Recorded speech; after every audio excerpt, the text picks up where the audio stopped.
Betara kok. Ra. Kukula nggawa rek. Ngene mecangkemmu. Kula lara ati. Hah, wong kok dipringgake becik ora kena. Mudara. Sengit tenan. Rumangsaku Kurawa 100 kok sik petuk 90. Ora ana sing waras babar blas. Dur, nun. Perang oleh. Nggih. Mungsuhe sinten, Man?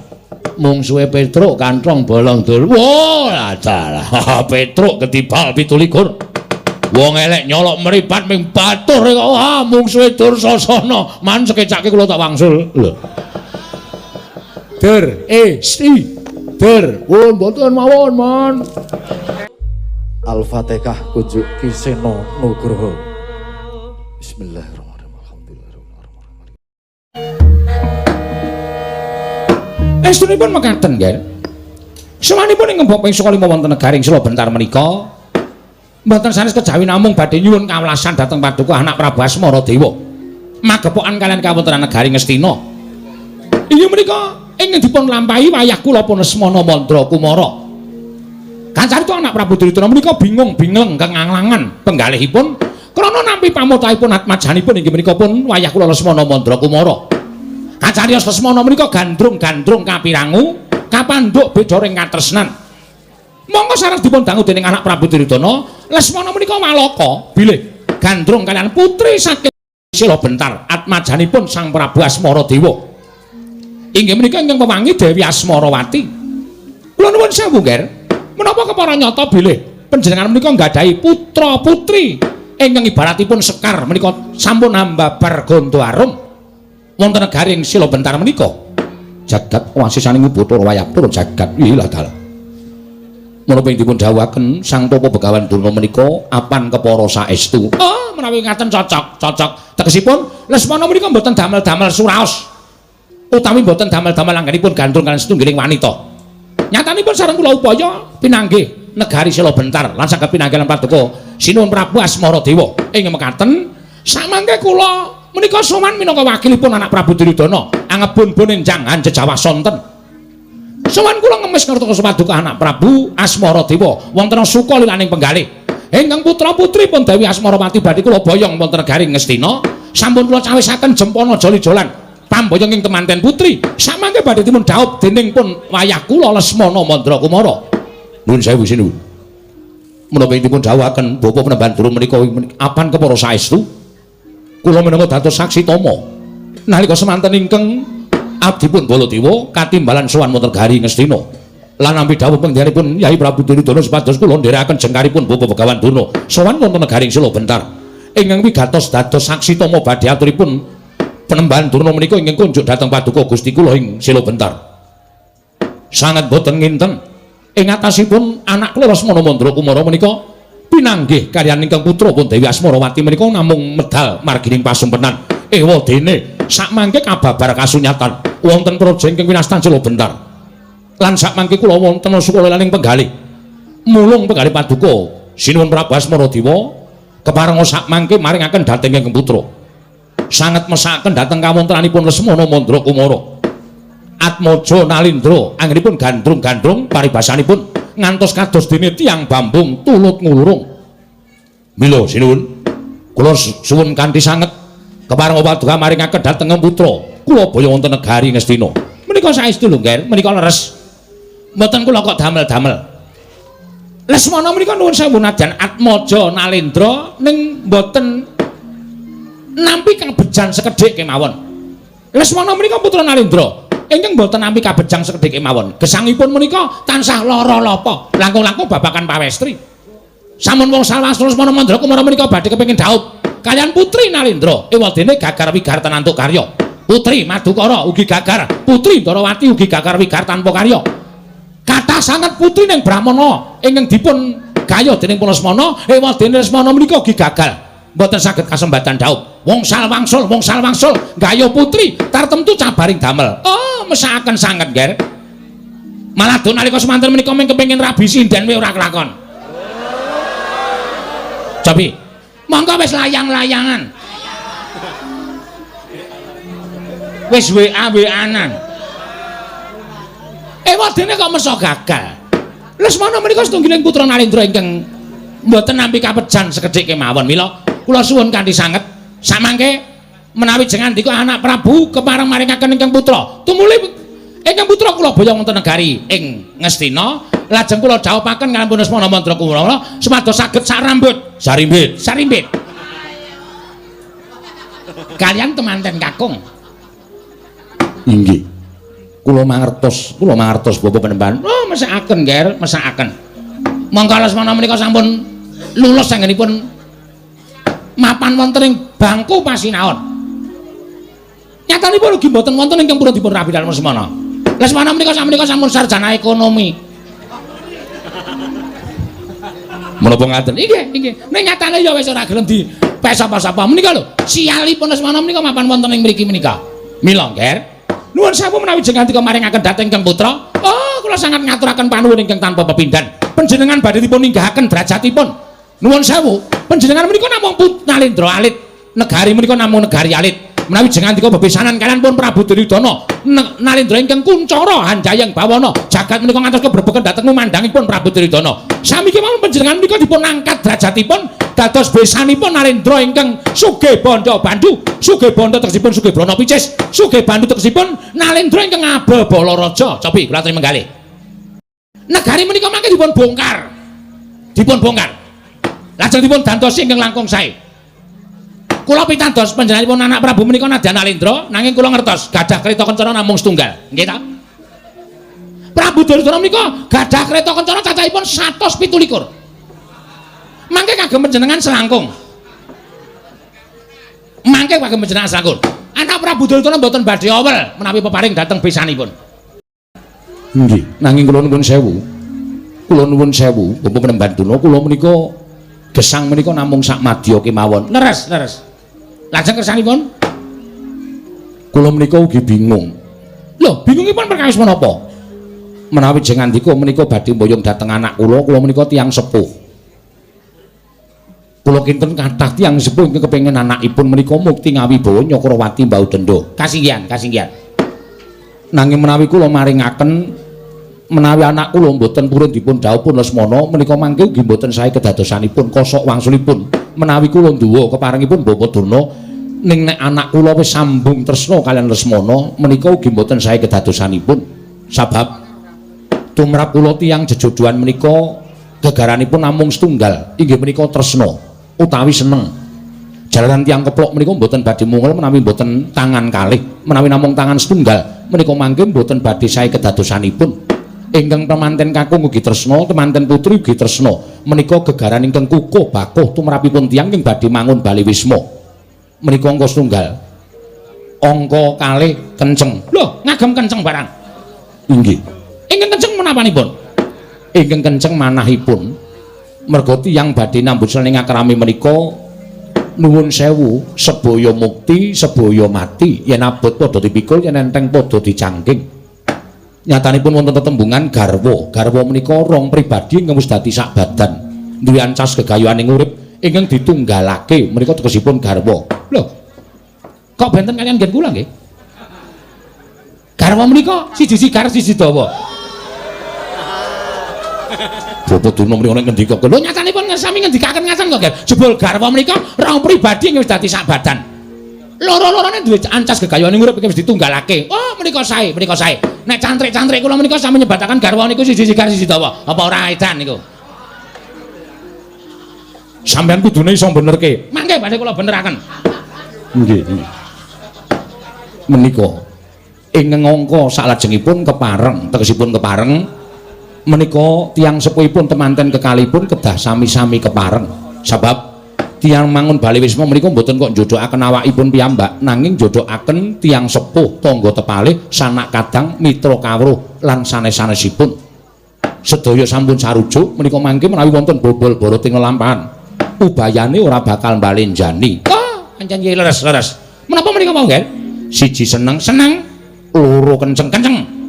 Kaping tiganipun wilujeng utawi kepareng. Kaping tiganipun kepareng. Oh, sae menika. Petanganipun tiyang bangun Bali Wisma menawi patokan tigang perkawis menika sae. Nanging tumrap kula menika wonten saka lima menika mboten ngaten menika. Lho. Wonten saka lima mboten ngaten menika. Mboten. Nanging petanganipun tasih petangan cara kina inggih menika Pancasuda. Pancasuda menika dos pundi?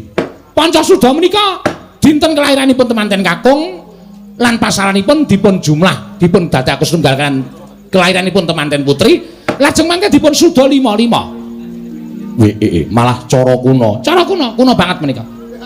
Inggih.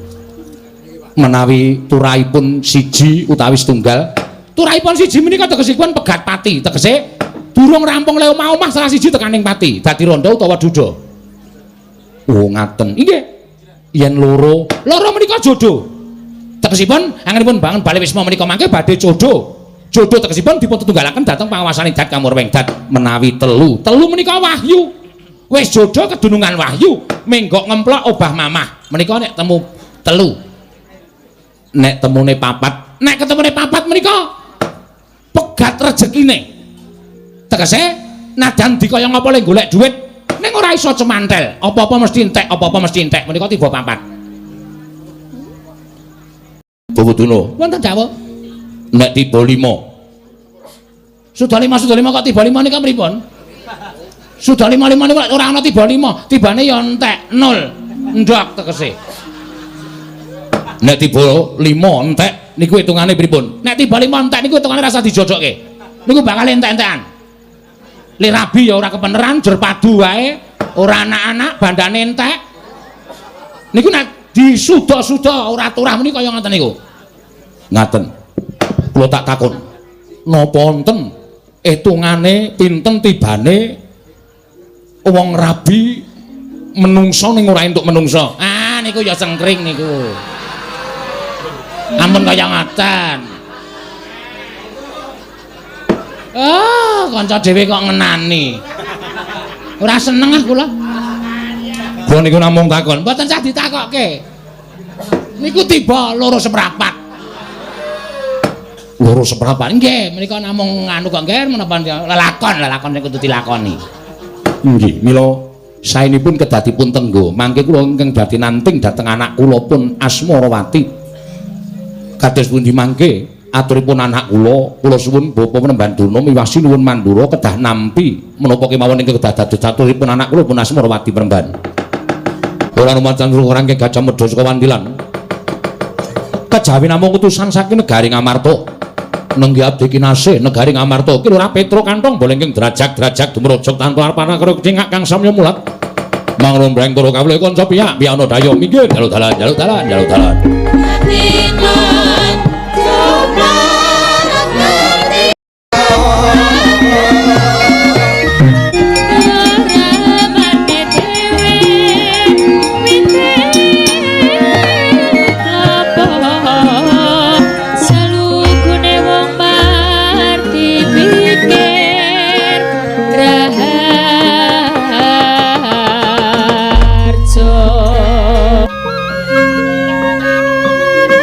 Ngajamaken astanira kalih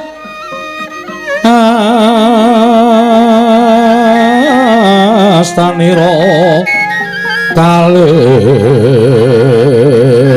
pisan yen ngandika magawe pranta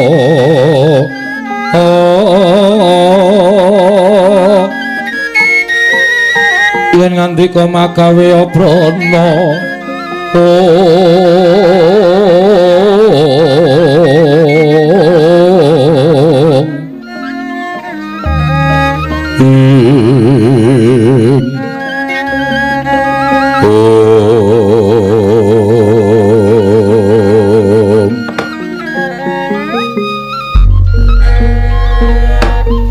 jagat Dewa Bathara jagat pangestu kula ila dalan nganti kaget penggali ingsun durung nganti tutup pun nampa pangendikaning Sang Tapa Begawan Durna lah kok dadi iki ana wujuding kawula cilik ingkang sowan ana ing negara Sila Bentar mongko ndareng ndak waspadake ndak tiling-tilingke iki kok kaya tau ngerti nadyan mung ana gambar-gambar sing sok diumbulke cah cilik-cilik kae. Nek ora kleru apa iki kang arane Petruk ngono kae apa piye? Nuwun amit pasang kaliman tabi tinebine lho duni dumawaing tawang tuwang. Sinuwun. Leres menapa ing dados pangendika paduka kula menika abdi Petruk Kantong Bolong. Lah dalah jagat Dewa Bathara. Wila. Disawang pasuryane wae wis gawe seneng. Ing atase ana pawongan kok awake sarwa dawa. Nggih wonten sing cendhek. Iya, Petruk Rarja Sapraptamu. Tansah pinangan ing kawidadan ring sambikala bekti kula kunjuk sinuwun. Iya ya tak tampa pangestuku tampanana. Kula pundi nggo jimat paripin dayana ing kasantosan. Nyuwun pangapunten kula badhe nyuwun priksa menapa leres menika ingkang winastan negari ing Sela Bentar. Awit kula dumugi wonten ing mergi ageng menika wonten gepura lajeng wonten tulisanipun Anda memasuki wilayah Sela Bentar. Napa leres? Iya iki negara ing Sela Bentar Petruk. Wah, lah nek ngaten nggen kula ketayalan kekalangan Malaya persasat ngubengi jagat menika mboten sisih panggen kula ngabiyantara wonten sanipun menawi mboten klentu Sinuwun Prabu Asmaradewa. Iya, ingsun nalindra ing Sela Bentar Prabu Asmaradewa. Hah, matur suwun, matur suwun. Sidane ya kecekel, anggere wong tak takoni mesti ora do ngerti, wong tak takoni mesti ora ngerti. Ya karang negaraku ki negara cilik Petruk. Mboten napa-napa, mboten napa-napa. Cilik kali gedhe niku gumantung anggenipun ngasta bawat pemerintahan. Duwe negara gedhe ning nek kawulane pating slebar ora karo-karuan, kahanane rusak niku ya ora bakal apik. Ning duwe negara cilik, nek iso gawe tentrem para kawula wekasan mujudake kawula ingkang ayom-ayom tentrem, kahanane gemah ripah loh jinawi menika malah langkung prayogi. Ya, bener pancen mengkono Petruk. Petruk kowe padha slamet sak praptamu Petruk. Lho. Menika kados wontenipun Begawan Duna. Heeh. Aku pepundhenmu ing Sukalima. Weh, la wilujeng Mbah bekti kula kunjuk. Tak tampa, tak tampa. Pangestuku tampanana ya Petruk. Lho nggih. Karo sapa kowe? Piyambak. Lho, biasane ngejak Bagong. Lagi mboten cocok lahir batin kula karo Bagong. Perkarane apa sing jeneng kowe sedulur padha-padha anake Semar kok ora cocok? Mboten wonten perkara napa, wong ati niku ora iso diapusi, nek lagi ora cocok ya ora cocok, nek lagi cocok ya weh persasat ora iso genggang sarikma. Nek lagi ora cocok ya kula niku omongan wae moh. Oh ngono. Nggih. Ning ora ana apa-apa ta Petruk, mboten wonten apa-apa. Bagong ya slamet wae kakangmu Gareng ya slamet, pangestunipun Penembahan wilujeng. Prayogakno nggonmu lungguh. Lho niki sampun mboten kirang prayogi Penembahan. Petruk Kantong Bolong Rarja Sapraptamu. Wah, ngendikane nek kaya ngene iki mesti sinuwun Mandura. Ya, aku bendaramu Mandura. Wilujeng bekti kula kunjuk sinuwun. Ya tak tampa. Pangestuku tampanana, kula pundi nggo jimat paripin dayana ing kasantosan. Panakawan. Ana wigati apa dene jeneng sira ngabiyantara ning ngarsaning ingsun? Apa saka karep sira pribadi, apa pancen diutus dening kepundhenmu Pandhawa? Sadèrèngipun kula matur kepareng kula ngaturaken tebah Siti Sekul Bidung Teling Rong Klapa. Aturun tambah bilih wonten lupat kula anggen kula munjat rasa paduka Sang Nata. Ora dadi ngopo Petruk, matur sembah nuwun. Critanipun Petruk nika nadyan wujuding mung loro saudon telu saurupan ning nuwun sewu dalu menika kula dados piyayi. Lho. Dadi piyayi lire piye?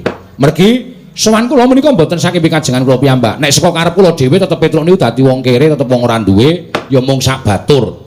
Ning gandeng sing kongkon kula niku para her-her. Sing utusan kula menika para minulya. Ing atase Petruk nika mung kawan kok dipercaya karo para her, para minulya. Niku tegese kula kecipratan derajat pangkating sing utusan kalih kula. Sing utusan sira sapa? Nalika semanten negari Ngamarta menika ngawontenaken parapatan agung. Dedrek Rembak boten sanes kejawi namung badhe nglamar putra-putri negari ing Sela Bentar atmajanipun Prabu Asmaradewa ingkang wangi Dewi Asmarawati. Nalika semanten sinten ingkang dipun dawuhi boten sami boten sami sagah krana sami dereng ngertos papanipun negari ing Sela Bentar. Kula ya ming meneng mawon wong derajate Petruk. Lah kok dumadakan Sinuwun Prabu Darmakusuma menika nuding kula Petruk tratap. Kula maju. Kowe sing seneng dolan, kowe sing seneng samba mrana-mrana golek ana negara Sela Bentar lamaran Dewi Asmarawati ngaten menika tanpa nganggo dipikir panjang. Kula tumunten budal. Lah kok jebul teng dalan kula niku ya bingung ora ngerti nggone kok mangkat kula niku. Bareng tekan dalan kula takon-takon terus dumugi wonten mriki menika. Mila sinuwun sowan kula menika dipun utus Punden Pandhawa badhe amboyong ingkang putra-putri wewangi Dewi Asmarawati badhe kula baya wonten negari ing Ngamarta. Anakku bakal dikersake dening para Pandhawa. Nggih. Lho, lah sak banjure arep kanggo Petruk. Lho, dirabi. Ngoten. Sapa sing bakal dadi temanten lanang? Lah niki masih dalam musyawarah. Lho kusik. Wong nglamar wong wedok kok mantene durung cetha iki piye? Nglamar wong wedok kok mantene lanang durung cetha iki piye? Ah mriki wau ya dedrek mergo sapa sing arep didhawuhake kali Ndara Dewi Asmarawati. Nek Ndara Werkudara niku garwane wis 3. Wau ditari kali Sunan Prabu Darmakusuma. Apa kowe Werkudara? Wah. Wegah. Kesel ngoten niku. Saya Terus Ndara Janaka niku malah bojone ora iso ditung nang ndi eneng. Apa kowe Janaka? Ndara Janaka ya klecam-klecem. Raden Janaka wangsulane piye? Pangandikane piye? Menawi kula nderek kemawon Kaka Prabu, namung kula tak sumerep calon manten wedok. Kula selera menapa mboten? Raden Janaka ngendika kaya ngono. Nggih, ayo Kakang. Niku karepe ya cocok karo atine, cocok karo rasane lagi dipek. Ayo angel. Iya. Lah ngono niku mboten wonten sing purun, terus Petruk didangon Ndara Puntadewa. Apa kowe truk ngoten niku karo mesem. Kula nggih ngerti nek Ndara Puntadewa niku gojek. Kula muni, "Ah, mboten kula niku arep sing nggo ragat apa, nggo nyicil mendring bendina wae kangel ora jamak-jamak." Kok malah arep rabi meneh kurang gawean. Lah terus arep dirapiki karo sapa? Perkara niki mengke gampil. Ning sing jelas niku rawuhipun Ndara Asmarawati ingkang putra menika wonten negari Ngamarta, tartemtu mangke mboten badhe dawuh wonten juranging kasangsaran, ning badhe dawuh wonten juranging ngabagyan. Lha saking menika Gandeng Petruk ingkang dipun utus samangke kepareng nggalih padukasinipun Prabu Asmaradewa menggalihaken aturipun Petruk kaparingaken menapa mboten menika gumantung dhateng panjenengan. Menawi kaparingaken ngaturaken panuwun ingkang tanpa windan, nek mboten sebabe napa jalarane napa Ndara-ndara kula Pandhawa menika mesti kaning satriya. Sapa to sing ora tepung karo Ndara Pandhawa? Ya ing bab samubarange ning apike Ndara Pandhawa niku kondang perkara becik lan kelakuane sing apik. Mboten kok kondang perkara ala mboten. Dados ingkang putra dipun pengku dening para Pandhawa menika mangke sami kemawon panjenengan Sunan Prabu menika pikantuk kanugrahan. Krana pikantuk mantu salah setunggiling piranganipun Pandhawa pepunden kula Pandhawa. Iya Petruk iya. Dos pundi kula namung kantun nenggo paringaken dhateng kula menapa mboten kula namung nenggo sinuwun Prabu Asmaradewa. Menawi mboten nawa sampeyan panjenengan mboten welas kali kula. Monggo kula dipun kanteni Purbawasesa. Petruk, kowe tak kongkon ora entuk gawe bali tekan negara Ngamarta tak tugel gulumu. Barataya. Napa mboten rekoso? Kula niku wis mangkat blas ora disangoni. Tekan mriki mengke ora entuk gawe mulih. Tekan negara Ngamarta takoni Sunan Prabu Darmakusuma, "Piye Petruk entuk gawe apa ora?" "Mboten sinuwun, Werkudara idaken cengele Petruk." Nyet. Kilat kula melet leler mudhar. Panjenengan ora welas kali kula ya welas karo anak bojo kula, anak kula isih cilik-cilik, bojo kula isih cilik-cilik. Anu apa? Apa bojo kula? Iki nek omong sembrono, kula niku kena sembrono ya, omong tembung niku sakarep kula. Iya Petruk nggih. Lah nyuwun ngapunten. Bojo kula ya bar-babaran nganti kula mati mergo kula ora entuk gawe napa mboten rekoso. Petruk wonten dawuh. Kepiye nggonku bakal paring pangandikan kelawan jeneng para. Sebabe ewu kaya penggalihku. Jalaranipun kowe ngerti. Sang Tapa Begawan Durna rawuh mrene sekalian kelawan Nalindring Mandura uga ngayunake anakku Asmarawati. Weh. Niki? Iya. Nglamar Dewi Asmarawati? Iya, pancen mengkono. Ajeng didhawuhke kalih anak Ngastina, putra Ngastina ya kuwi Raden Lesmana Mandra Kumara Petruk. Mangke riyen sabar. Mangane sampean mengke kewirangan kula aturi sabar. Sabar piye? Mergi panjenengan nek terus paring pangandikan mergo kula mung derajate ngaceplik niki piyayi-piyayi terus panjenengan ngebutke piyayi maringaken ke putra dhateng Begawan Durna kula nuwun sewu lho sinuwun kula nuwun sewu. Sing jeneng wong tuwa niku pengin anake seneng. Sing jeneng wong tuwa niku pengin anake mulya, lahir lan batine. Lah iya, mestine kaya ngono. Oh nggih. Ning mboten wonten sing jeneng wong tuwa kok nyengsarake anake niku mboten wonten.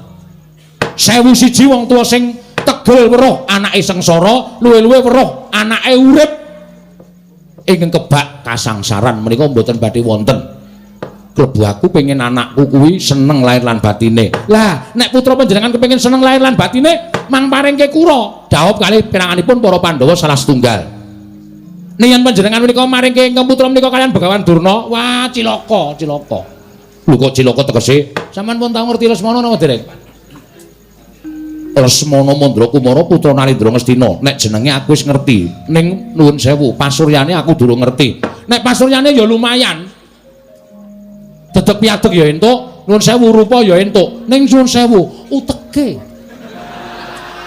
Lho kok sik kok nggonmu kasar uteke? Uteke Lesmana piye? Piye? Nggih. Lho tegese piye? Nuwun sewu. Kula rada maju ndak mireng kali sing do kawegan nggih. Iya. Rada kenter. Apa? Lesmana ndamu sentir. Waduh cilaka iki. Rada majeng mulih nggih, rada maju. Iya. Rada kenter. Kenter. Pekok.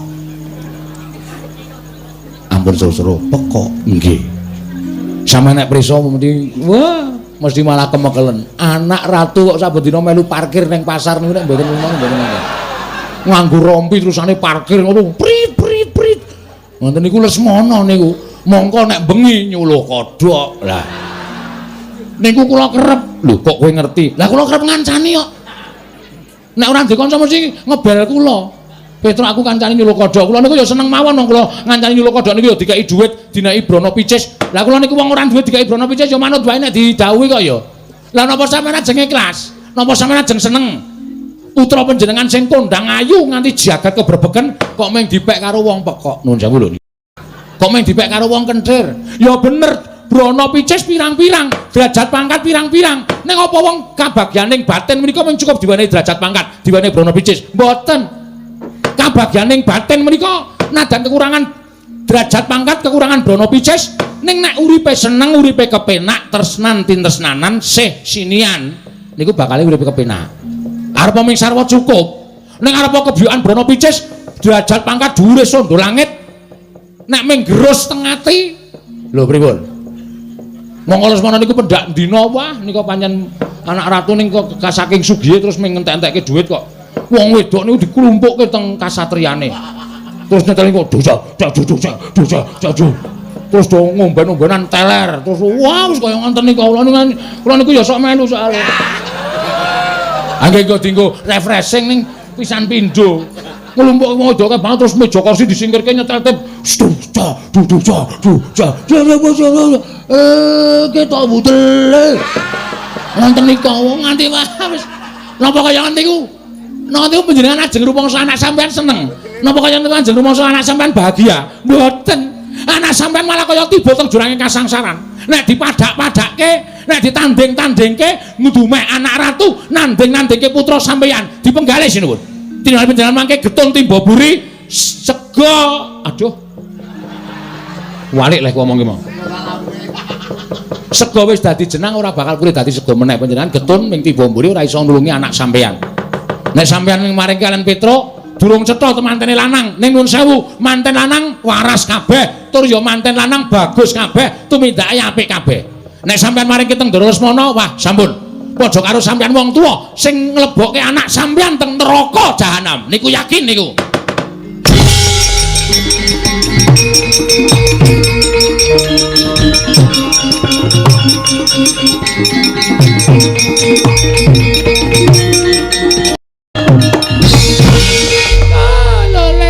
lole kocok blegujuk suau gembo sumolole sumonante hawela manuk maning jajalanan Petruk kantong bolong menungso ming batur gedibal 17 wong elek nyelam lipan kowe iki ming kere kowe iki ming panakawane kok ucap mundur wiri kaya grojogan nyerwetek kaya betes sepun bapak tegalan apa mbok kira Begawan Durna ora krungu apa mbok kira Begawan Durna ora ngerti apa sing tak kandhake Mireng to, Mbah. Krungu areng apa? Wong nggih nyuwun ngapunten. Ora ana pangapura kanggo kowe. Wis ora ana pangapura kanggo kowe, sapenakmu dhewe. Kowe ngias karo putra Ngastina, putu Lesmana Mandra Kumara, tok senggo Lesmana ki wong edan, tok senggo Lesmana ki wong kentir. Ha apa ora? Nuwun sewu. Lah apa ora? Lho, heeh kae dudu perkaramu. Ya pancen Lesmana ki kurang saon, pancen bener. Nek ora rasa dikandak-kandake nang kene. Wong nyatane Lesmana ki pengen rabi.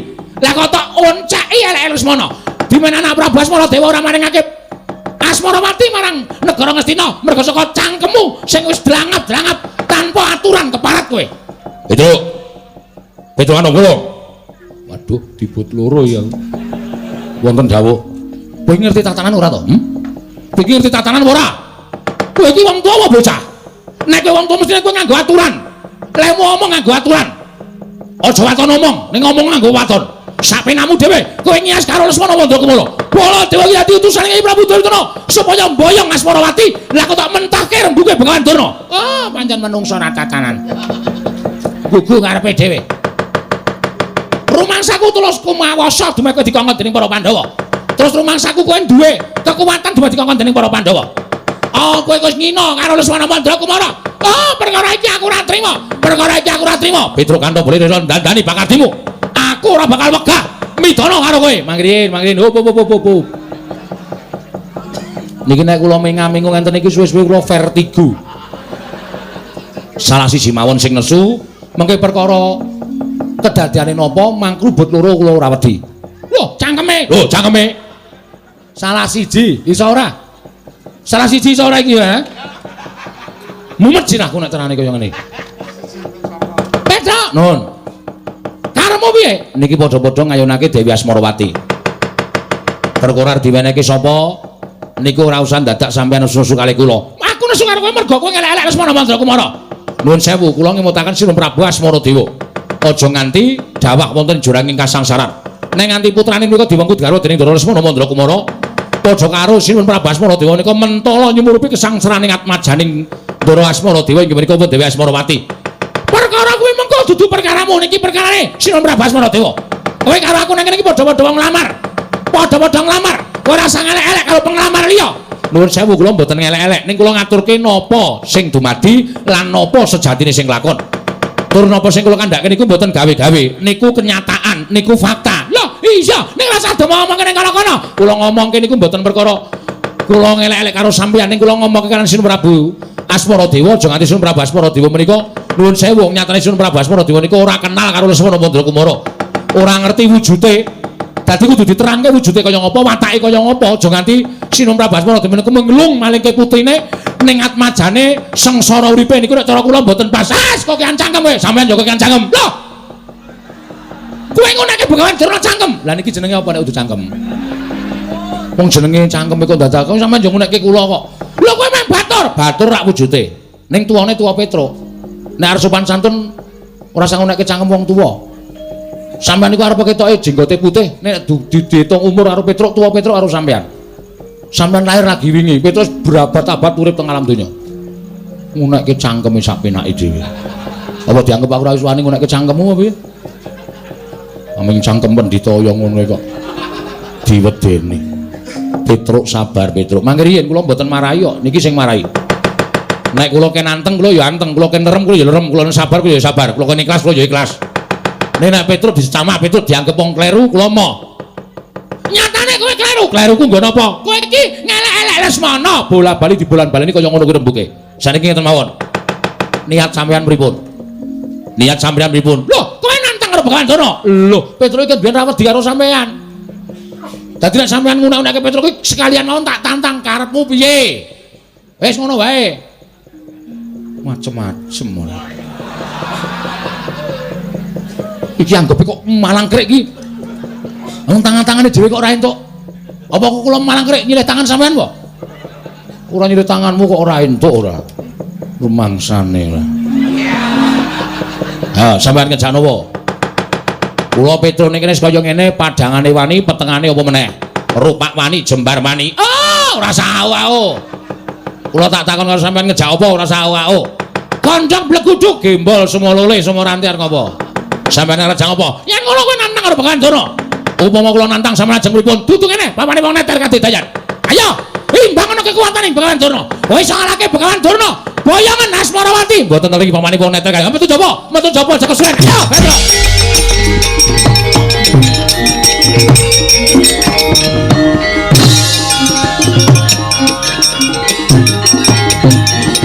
Parah.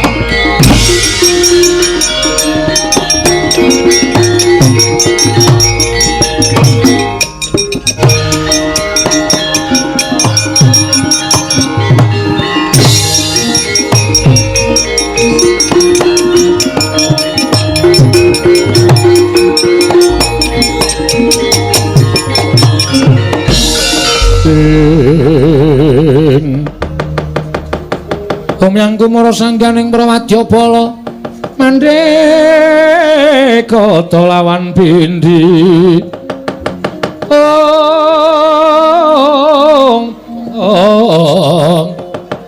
mandheka lawan Bindi pok sur tambur myang suling pepandhen dalu tek wera aku wis batang saka omah. Aku diutus sepundhenku Pandhawa mongko ana sambung rapete karo wong wedok. Kon nglamar kon boyong Dewi Asmarawati supaya prapta ana ing negara Ngamarta. Wah, jan. Monggo Begawan Durna rawuh. Sinuwun Pandura rawuh ya ngayunake Dewi Asmarawati. Nek nganti aku ming meneng wae ora ngrebut Dewi Asmarawati arep diboyong marang negara Ngastina. Baliku marang negara Ngamarta mesti nampa duka saka pepundhen-pundhen Pandhawa. Kalah cacak menang cacak. Sinambi nyoba ketrimaning uripe Petruk kantong bolong mungsuh kula tak tandangane. Sinuwun Mandura maju ora bakal wedi kaya nek pancen kabeh nampa dawuh Begawan Durna kene adu arep karo Petruk kantong bolong legane atiku.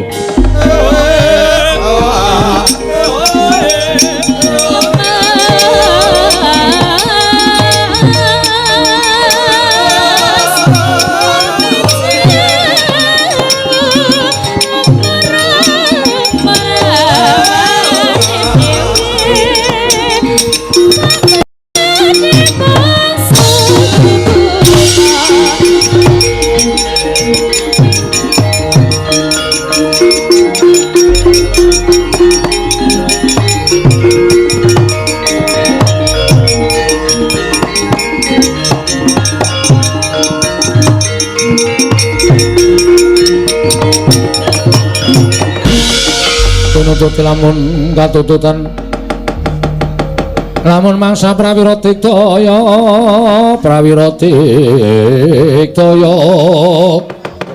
punanggana magawe klarira wangbang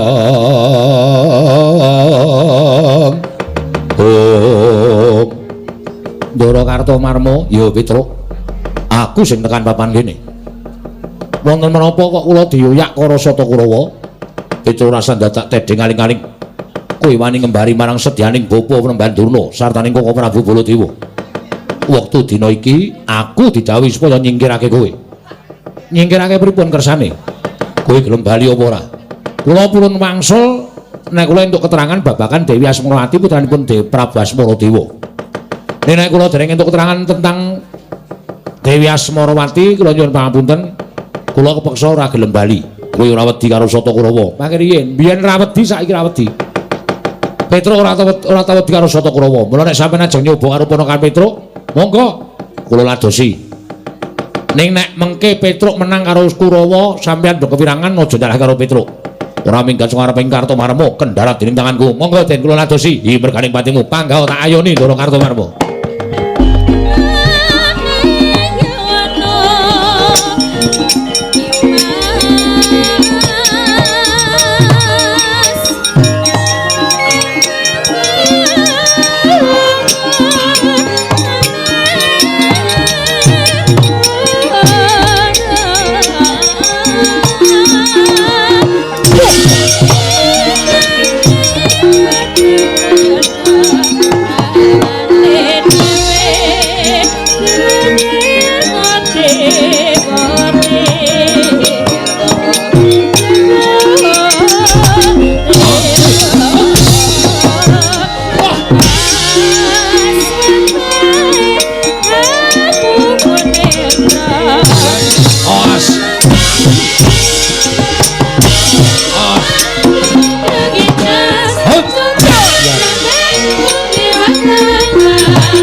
Petro, ampun kula mlonton, saya mlonton.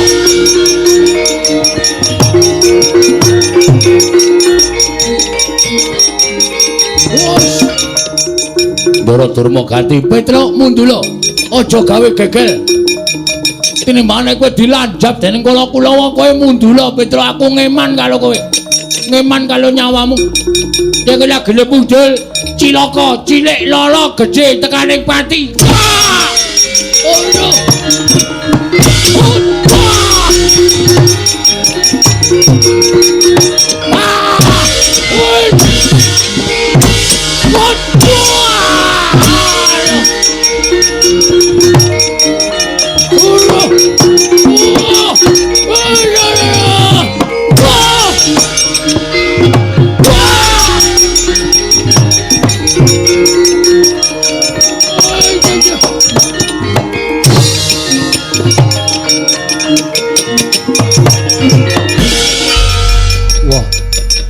Wong Salwangsul kula matur kalih Paman Sengguni. Nek mungsuh Petruk niku. Yen Kurawa dikon mungsuh Petruk niki ibarate kaya dene timun mungsuh duren. Kurawa nadyan kathah namung wujud timun, namung Petruk setunggal wujude duren. Dipun glundhungi mesti mboten kanten-kantenan kawontenanipun. Kalah kawon man kula nyemanggaken. Kula mboten saged menang kaliyan Petruk. Seprika-sepriki kula menika gumun kadang nata kok kalah karo Panakawan karo wujude batur. Kula semanggaken man, satama ya kalah nggih pangestunipun kawon. Kowe anak pendhita ampuh ming mungsuh Petruk kok nganti kalah nek cara aku isin.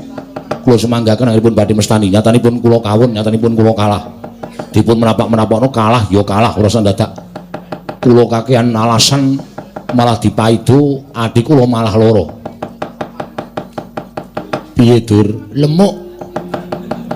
Remuk, lemuk wis. Lekane ngelekke kalih Petruk kowe mundula, mumpung kowe durung dilanjap dening Kulawa. Kowe mengijen tanpa luang.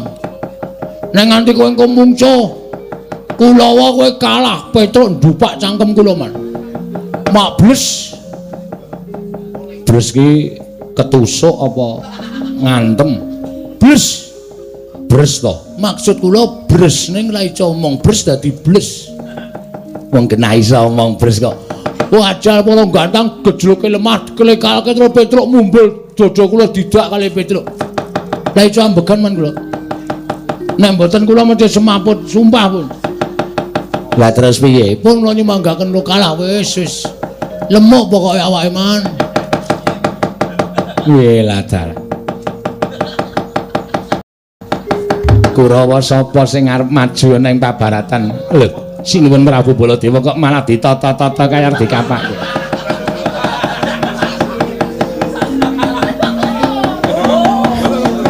Kurawa sapa sing arep maju? Watak. Citraksi. Nggih, Man. Arep mungsuh Petruk apa? Petruk kantong bolong. Ora gelem mundur saka negara sanus niki ndi Man? Sila bentar, sesela bentar. Ngayonake karo Asmara Semaya. Asmarawati. Bebareng mati tak wujudi. Maju ling kula mung gandhan lengan kula.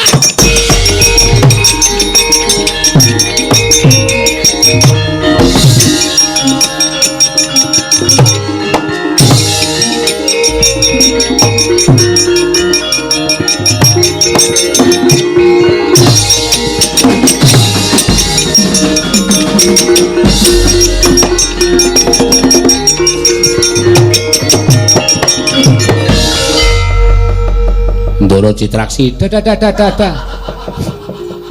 dasar kepara nyata.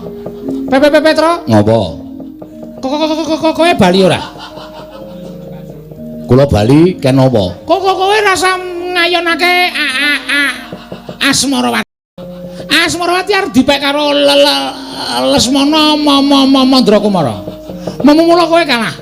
Terus nek kula ora gelem ngalah, kowe perang karo aku. Perang karo sampeyan? Ho. Pun mang pikir sampean ngomong ngoten niku. Udut anu wis. Saniki ngeten, dipikir sing tenanan. Dipikir piye?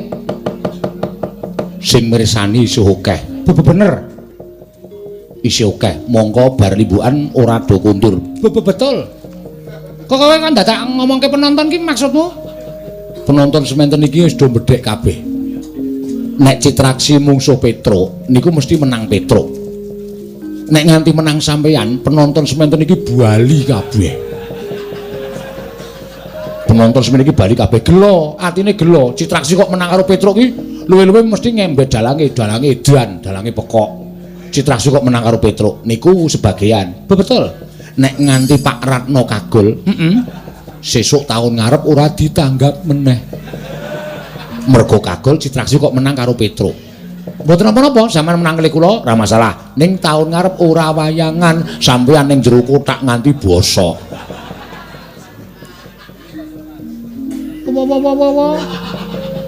Oh ya, nggih. Mula sampean rasa mungsuh kali kula, dianggep bae menang kula, penonton puas, sing nanggap puas, sampean bali ora lara awake. Sesuk taun ngarep nek Pak Ratno kagungan rezeki nanggap meneh, Citraksi pentas meneh. Wah, betul. Nah, bener to? Bener. Pancen aku ora mikir tekan semono. Pun saniki bali mawon, bangane kula kalah, penonton sementen iki do ado-ado lho niki Ndoro. Ado-ado niki mesake. Do getun atine Citraksi kok menang karo Petro iki do bubar bali do karo gemremeng balange edan pekok.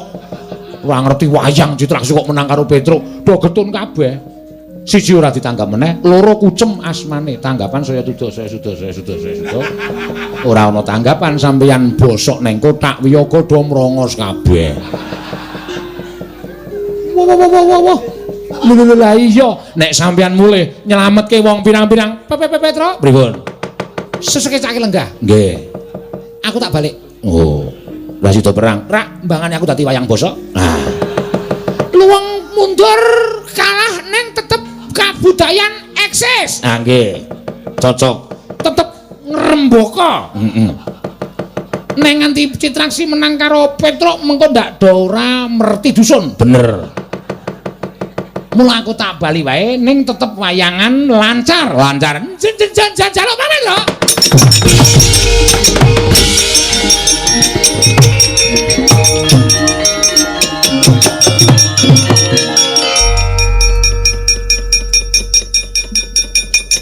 Piye Cit? Wayangan lancar. Piye? Wayangan lancar. Iki perkara perang karo Petro kok dadi wayangan lancar iki piye? Ngeten man, ngeten. Kula maju. Ketemu kalau Petro. Petro kula tantang. Ha iya. Petro, aku tekan kene arep nglabrak kowe. Terus Petro omong ngeten niku. Sapi. Sabar. Ndodoro Citraksi penonton ijik akeh. Iki do ngarep-arep perang. Ning nek sampean kok menang karo Petro, kula kalah. Penonton sing do ado-ado do numpak motor ngebit mlaku lan sak piturute niki bali kabeh. Getun. Mergo Citraksi kok menang karo Petro. Lho, gedene dadi perkara dianggep dalange ora ngerti lakon, dalange ora ngerti wayang. Citraksi kok menang karo Petro. Nggih to, Man? Heeh. Mula mbangane gawe kagol wong akeh, gedhe-gedhene mengko sik nanggap kagol, sesuk taun ngarep rawayangan meneh. Kula karo sampeyan bobo-bobosok ning kotak. Ora dienggo wayangan. Krikiti tikus. Luwung kula bali ning kesenian wayang tetep eksis. Cocok ta? Gimana? Kok ora ana watu ya? Munggo ana watu tak kepruk ndasmu modar. Kowe wong Pangeran Pati Kadanata kok goblokmu. Loh, man. Diditi penggalih. Mbangane kula ngamuk Petro kalah. Sesok sepi nyenyet ora ana pertunjukan apa-apa. Nggih. Rasulan merti dusun do ora nanggap wayang. Napa sampean gelem nganggur? Iya. Sisi sinden gelungane do didol. Mergo ora ana wayang. Wiyaga ikete do njamur kabeh do ming do dipepe turut ngarepan. Mergo wayang ora ana mergo kesalahan teknis Citraksi kok menang karo Petro. kesalahan sedikit membuat rusak semuanya. Nilam setitik susu sebelangga. Ngawur ora. Nek gawe ukara wis apenake dhewe. Nggih napa mboten? Nah iya. Wis ana mundur ana minggaten.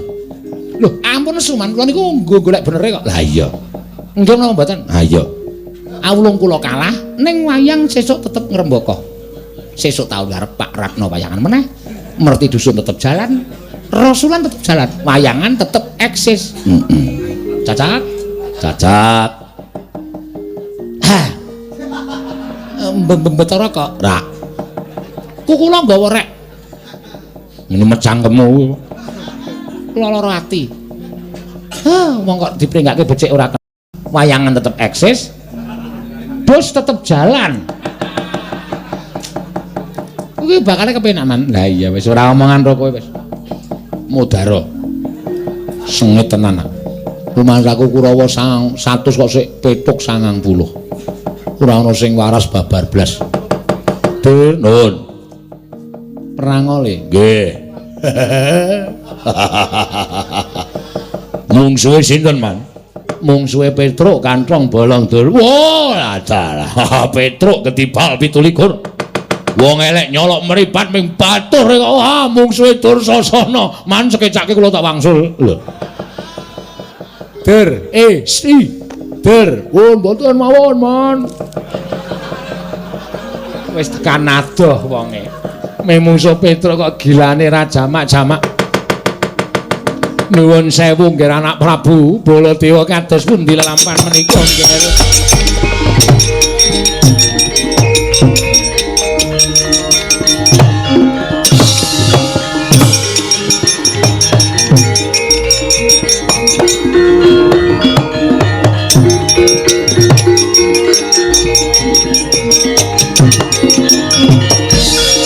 Maning jajaran Sukertaning Bawana.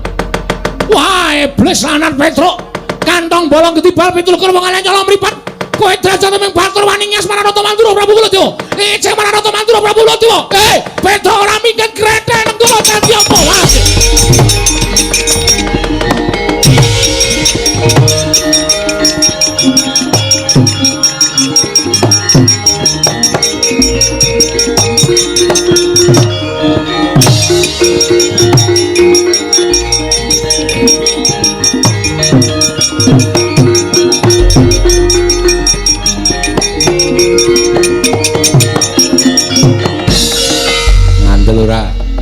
Sing maju rak dudu Begawan Durna ning Durna ngendolke sinuwun Mandura. Wah, bengok-bengok saka kadohan. Weh, Petruk Kantong Bolong ora gelem minggat. Iki nata Mandura Prabu Baladewa tandangana. Dianggep Petruk ming wedi digetak kaya ngono. Petruk kulino disenggara macan. Petruk kulino digetak-getak wong ning dalan nek digetak nata Mandura nek liyane dawa dina Petruk. Ayo, iki anake Semar. Prabu Petruk Kantong Bolong regane-gane.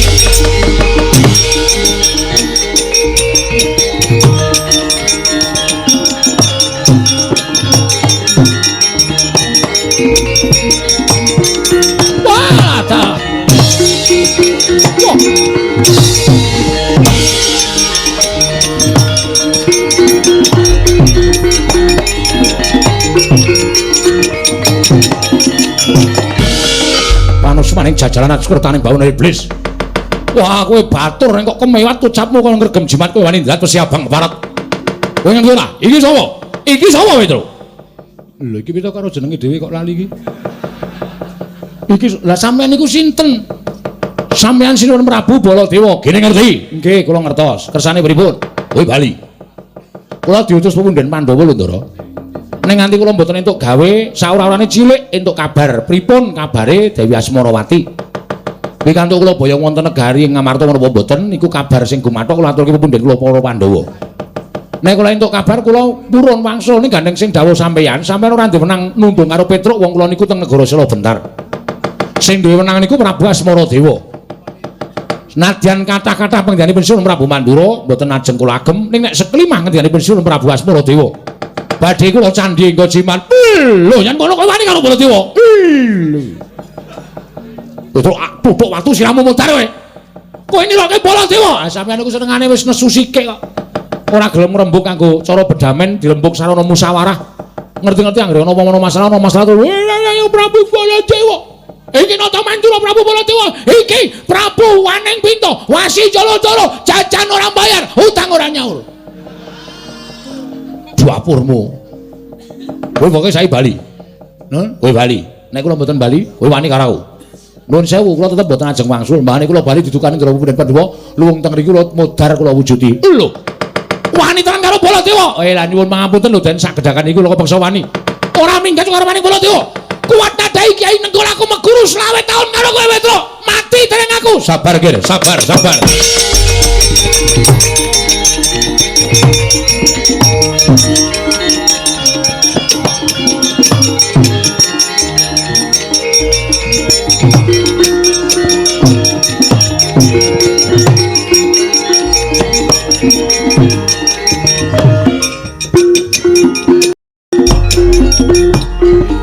Kula aturi sabar. Sinuwun Prabu Mandura, kula aturi sabar. Sinuwun. Sampun ngantos dipun alang-alangi. Petruk saya ngias marang ingkang putra Punata Mandura Prabu Baladewa. Petruk saya ngece kalian kula. Petruk badhe kula tegeli. Menawi ngantos kateman mekaten ingkang getun panjenengan piyambak. Jernyatanipun panjenengan menika tasih sederekipun para Pandhawa, tasih pepundhenipun para Pandhawa menawi ngantos panjenenganipun sinuwun Prabu Mandura menika nyikara dhateng Petruk. Menika mangke saged kula wastani keriwikan dadi grojogan, geguyon dadi tangisan. Mila perkawis menika kedadipun rembag. Kula ingkang badhe dados rana supados sak mangke boten wonten ingkang kula anggep banci ndemban siladan. Sedaya badhe kula sami, panjenengan ugi dayuh kula, Petruk ugi dayuh kula. Lah sabaripun sinuwun Asmara Dewa kados pundi? Nalika semanten kula merpeki dhateng anak kula. Inggih menipun Asmarawati. Sareng anak kula dangu sinten ingkang badhe jatuh minangka dados jatuh kramanipun piyambakipun menika mak mboten milih-milih dhateng calon guru lakinipun. Namung wonten neruba pepanggil syarat pinanganten putri. Lho, syaratipun menapa? Syaratipun menapa sinuwun? Waton temanten kakung saged batang cangkriman ingkang dipun aturaken anak kula pun Asmarawati menika badhe dipun ladosi wonten ing Madyapada prapting delahan sinuwun Mandura. Sri Baladewa Narpati Twinareswara Kresna kalangkung tresnanira marang Dyabanon Cinawi.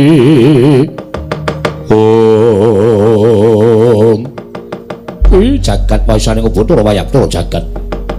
Waduh. Dioji semban kula sinuwun Prabu Asmara Dewa kula ngaturaken panuwun ingkang tanpa pepindhan dene jengandika saged nengahi perkawis menika. Malah samangke kula nyuwun pamit wangsul dhateng negaring Astina angombyong sawanipun pinanganten kakung supados saged ambatang cangrimanipun ingkang putra putri inggih menika Dewi Asmarawati menika langkung prayogi sinuwun. Sinten ingkang saged kundur sarta angombyong sawanipun pinanganten kakung menika sakmangke ingkang badhe tinampi pasuwitanipun saha anak kula badhe ngladosi dhateng piyantun kakung menika kula wau sinuwun. Kula nyuwun pamit. Nggih, ngatos-atos. Sembah kula katur Santawa Begawan Duna. Nggih, mangke badhe kula aturaken kula nyuwun pamit sinuwun. Inggih, sinuwun mugi-mugi lebda ing karya.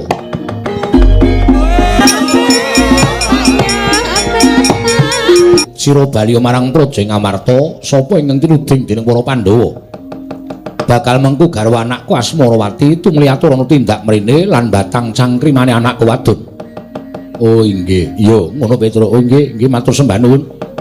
Nah ngaten kula badhe wangsul dalaran kula sampun pikantuk keterangan babagan ingkang putra-putri Dewi Asmarawati. Iya, Petruk aja kaya bocah cilik. Kula nyuwun pamit sinuwun, sing ati-ati Punakawan. Muga-muga ora ana alangan nggonmu bali marang Praja Ngamarta lan bisa tatas titis sarta teteh nggonmu ngaturake apa kang dumadening negara ing sira bentar. Nyuwun pamit sinuwun sing ati-ati Punakawan Petruk aja kaya bocah cilik.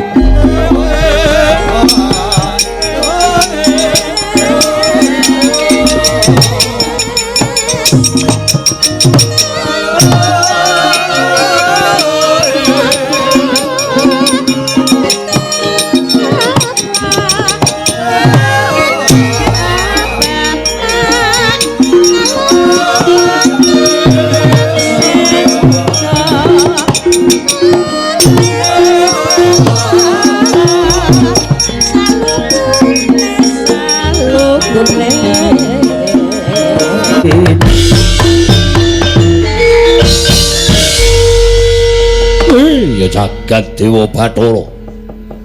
Ya bandaku, ya donyaku, ya bondo bandaku dhewe. Ya donya donyaku dhewe. Nang brul, mbek meyong tergelung senguk. Wong wadon, wong ayu, wong manis. Waladal.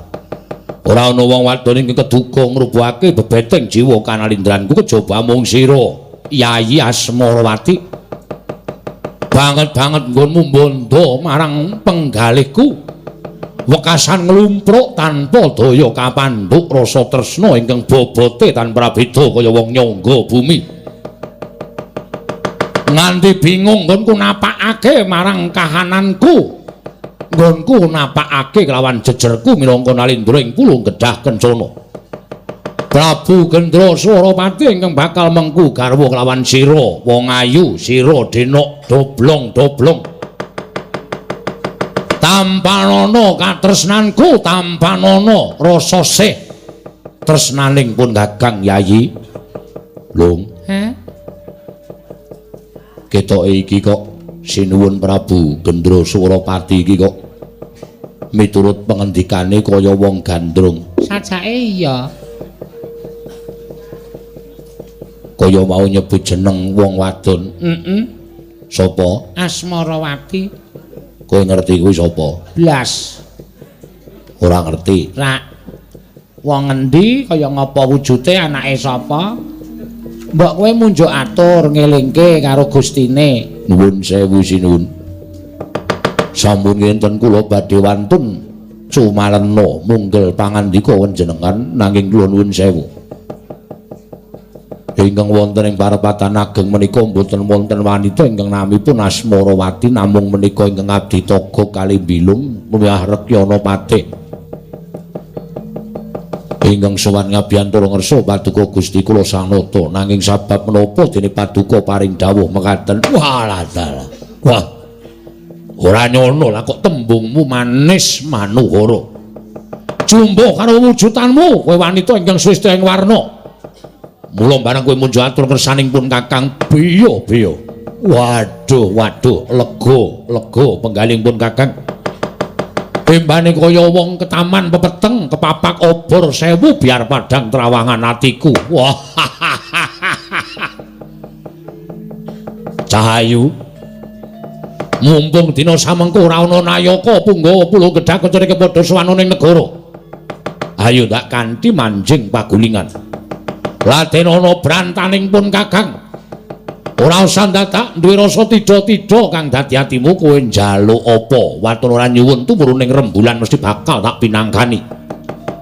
Apa kowe njaluk nganggo nyamping Mas Ginepeng, njaluk nganggo suweng ingkang gedene sak kurungan jago? Matura marang Prabu Gendra Swaropati. Watun kowe gelem winengku garwa dening Prabu Gendra Swaropati, panjalukmu mesti bakal tak pinangkani. Panjalukmu bakal tak pinangkani. Waduh, piye Long? Ae sembuh nek kaya ngene iki sangel. Wong lanang ki anggere gandrung karo wong wedok nyawang kancane kaya dene wong wedok sing digandrungi, ayo wis kuwi gandrung yang stadium akut. Waduh. Stadium Mandala Kerija. Nendang gundulmu kuwi kok. Ora emosi tolong kowe iki. Tegese kuwi wis gandrung sing kepolen ngono lho tegese. Ngono. Kincil kepolen. Ah iya. Iya bener. Ngono. Gandrunge wis ora iso dielekke, gandrunge wis ora iso dindakke. Mbok kowe nyedak, Gok, nyedak. Nuwun sewu. Panjenengan nek kaya ngoten niku mengke boten sae kedadosanipun. Sinuwun menika kula ngabdi pun togok. Sinuwun Gendra Swaropati menika ingkang ngabdi pun togok sinuwun. Sampun ngantos panjenengan gadhahi sloga ingkang kados mekaten Diwaji. Diwaji kula aturi emut menika ingkang ngabdi pun togok, menika ingkang ngabdi pun bilung. Mriki menika mboten wonten Dewi Asmarawati, sajaipun Diwaji nandhang gandrung. Ingkang semunipun sampun nuwun sewu mboten saged dipun emutaken. Ning tetep kula aturi emut sinuwun.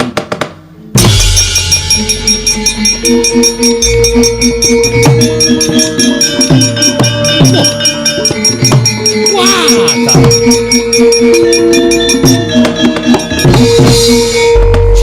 Dewa Bathara jagat pangestu Nggara. Piye? Pokok wonten dawuh. Wis suwe nggonku lungguh ning dampar. Pun kawit wau jam 8 enjing ngantos sak menika jam 11. Apa aku wis paring dawuh? Mboten paring dawuh ning ngendika kathah-kathah. Aku ngendika apa? Panjenengan ketingalipun gandrung kalian setunggiling wanita.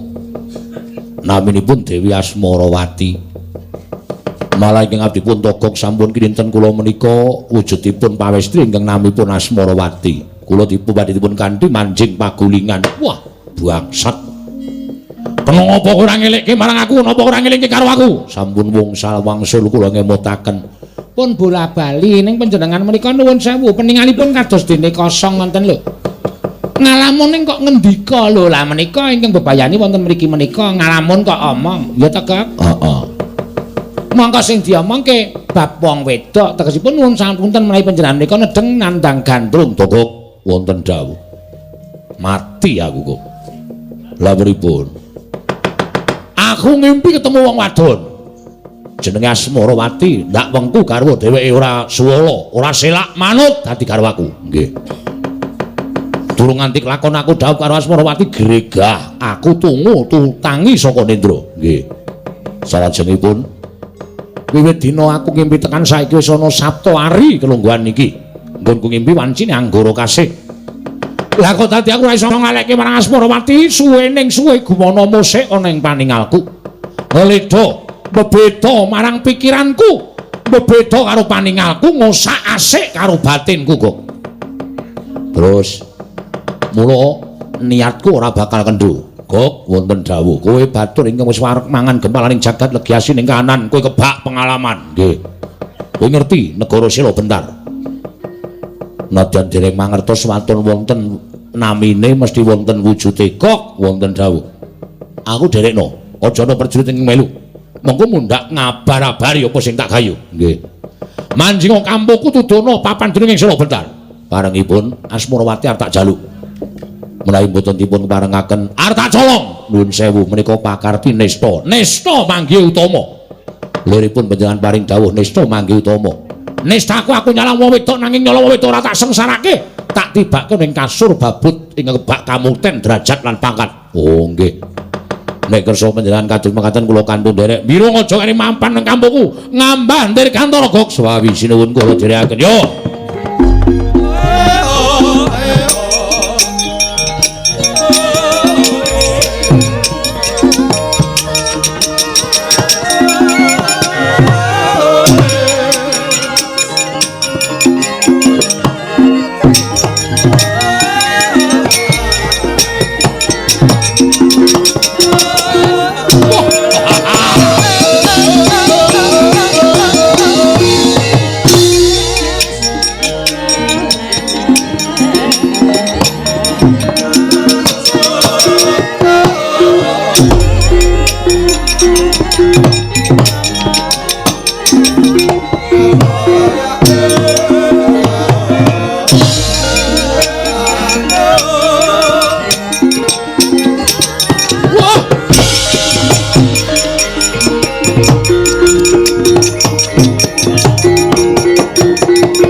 Koko Prabu sasampunipun kula utusan kelawan Petruk dinten sakmangke Petruk sampun ketingal sowan menapa mboten langkung prayogi menawi tumuli Petruk katimbalan kados pundi manggih kabul kawusananipun anggenipun kula utus wonten negaring Sila Bentar Koko Prabu Yayi menika langkung prayogi tumuntun sakmangke Petruk katimbalana kados pundi kabul kawusananipun anggenipun diutus wonten garing Sila Bentar.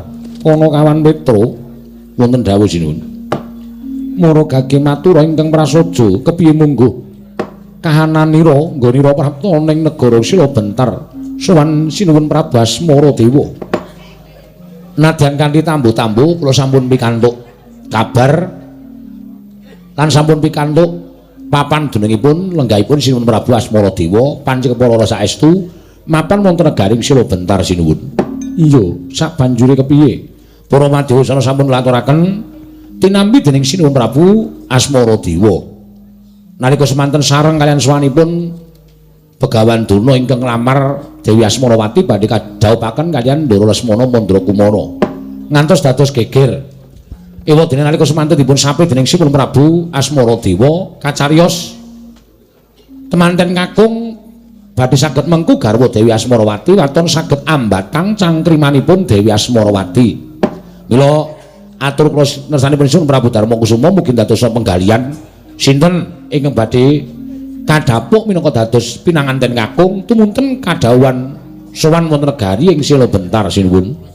Koko Prabu menggah saking pamanggih paduka sinten ingkang pantes sakmangke kedadhawuh kaliyan pun Dewi Asmarawati saking negaring Sila Bentar. Yayi, menawi Werkudara kula kinten mboten badhe kelampahan menapa malih Arjuna. Namung peranganipun para Pandhawa menika nuwun sewu ingkang tasih legan menika namung pun Sedewa. Mila dinten sakmangke kula kandhang dhateng rayipun Sedewa. Sedewa wonten marang dawuh Prabu.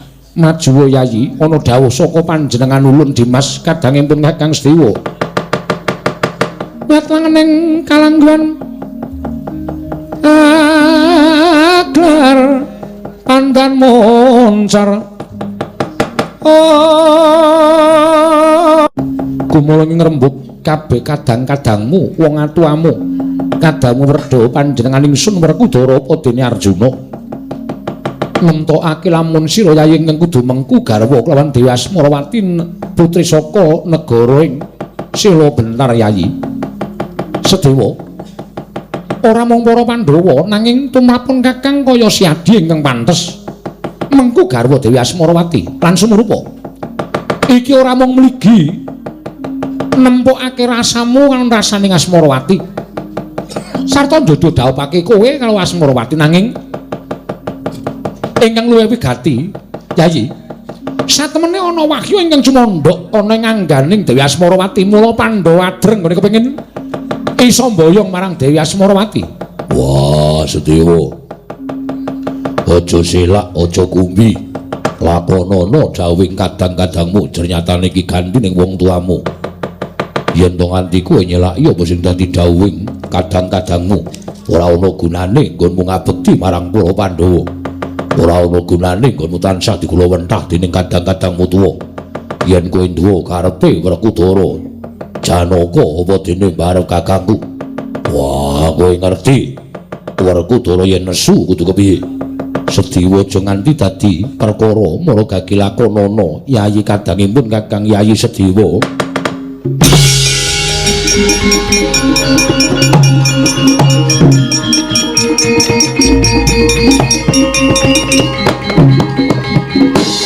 Nyuwun pangapunten. Sawu-sawu karapatanipun ingkang rayi tadah wadana Prabu.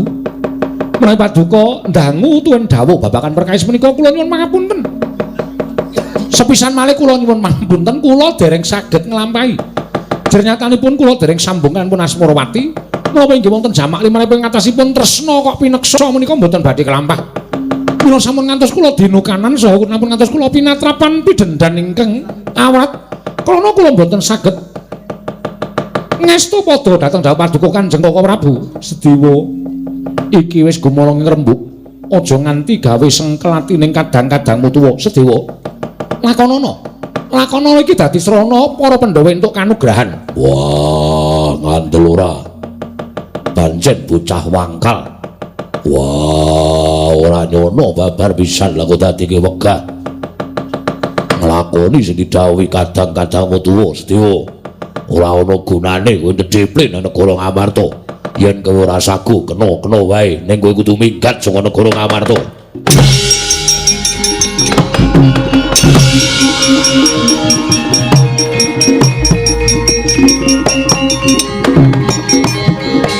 Werkudara? Nggih. Nek ndukani adimu kok mesti nganggo ngono iki apa to? Nek ora kon minggat ngopo? Wong nyatane ya isih iso dirembug. Ning Siadi mesti kaprawasa marang mubal babaling kanepson wekasan tanpa petung adimu tok tundung dhewe. Wah, mangkel. Bocah kandhani ngeyel. Urung ora goleke gawean pun Kakang to Yayi kowe iki.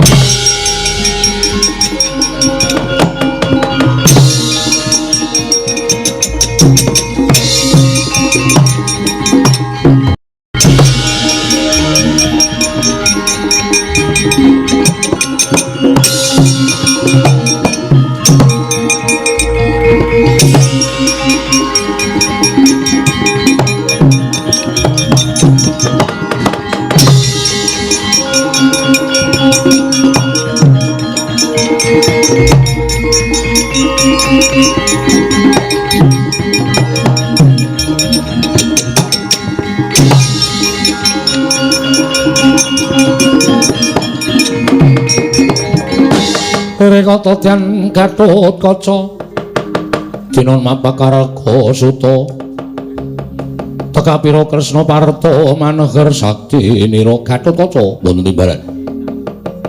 Kaget kowe tak awe? Nggih, nedhengipun mapan wonten ing ngawang-awang. Sumerep dhateng pengawinipun Kanjeng Wuh Indrawati. Nggih.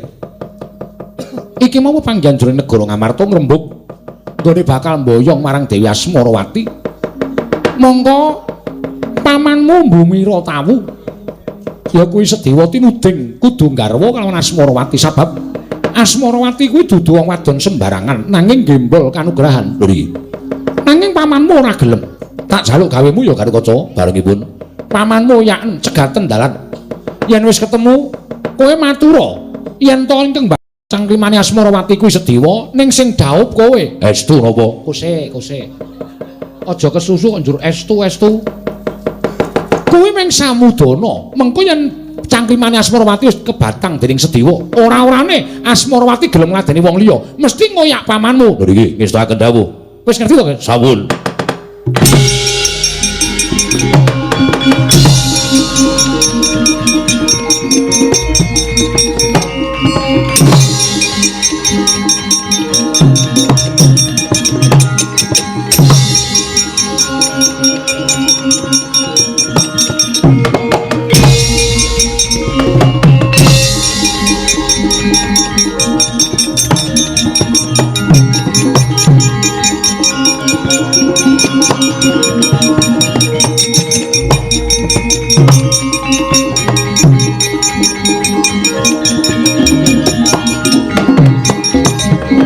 Bumikun sing langit kelap-kelap katon lerkin sanging risang mawe gandrung sabaran katulu wukir moyak mayik saking dias baliwur. Paman kula nyuwun pamunten kula ingkang nyandhet tindakipun paman. Gatotkaca piye? Kowe arep ngopo? Kowe arep ngopo? Apa kowe diutus dening Pundhenwa Pandhawa supaya nyegat lakuning Sedewa? Tumuli kowe ngruda peksa karo aku mbok boyong marang bali marang negara Ngamarta. Aku ora sudi. Aku ora gelem dhaup.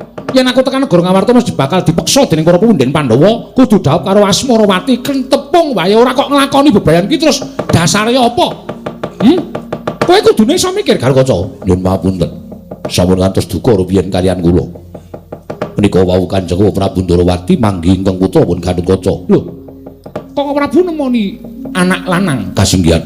Dawe ora Kanjeng Prabu paring dawuh Gatotkaca gandeng pamanmu Sedewa ora gelem rabi. Mula kowe sing kudu dhaup. Kowe ora guyon lho. Kowe ora guyon, kowe aja ngapusi wong tuwa. Mboten saestu. Tenan? Iya, saestu. Lah wis yen pancen kowe sing kudu rabi, kono mangkat ning negara sira bentar. Nyuwun pamunten, namung kula mboten saged batang cangkringanipun Asmarawati. Menapa Kanjeng Paman kersa mbantu kalian kula? Aku kudu mbantu apa? Panjenengan ingkang batang kula ingkang rabi. Lho. Ngono? Iya. Ning iki ora dolanan to, nggih? Mboten. Petruk seksinipun. Bener apa ora Petruk? Ora. Anu bener. Nyuwun ngapunten. Makler. Kok ngerti-ngerti terus didangu ora? Nek pancen tenan tak batange cangkrimane. Nanging sing rabi kowe lho, nggih. Nggih. Tenan lho. Iya, saestu. Ayo tutung pun paman. Monggo kula dherekaken paman.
Mangga anggro sesumbar lindhu bumi kuncing kumaluduk kuntur ketup nang bro nang brol mbek meong tergelong senguk wong ayu-ayune dipek dhewe biyo-biyo wong wadon kok kaya ngono wujudane iso gawe-gawe rongeh penggalihing Raden Lesmana Mandrakwara minujeng rawuhipun Raden slamet niring sambikala wonten menapa dene paduka Raden rawuh wonten ing Taman Negari ing Sela Bentar Asmarawati wonten dawuh jarene kowe duwe cangkriman apa mbok anggap Lesmana ki wong bodho apa mbok anggap aku ki wong bento aku anak ratu ngelmu kawruhku wis kebak kowe arep gawe cangkriman apa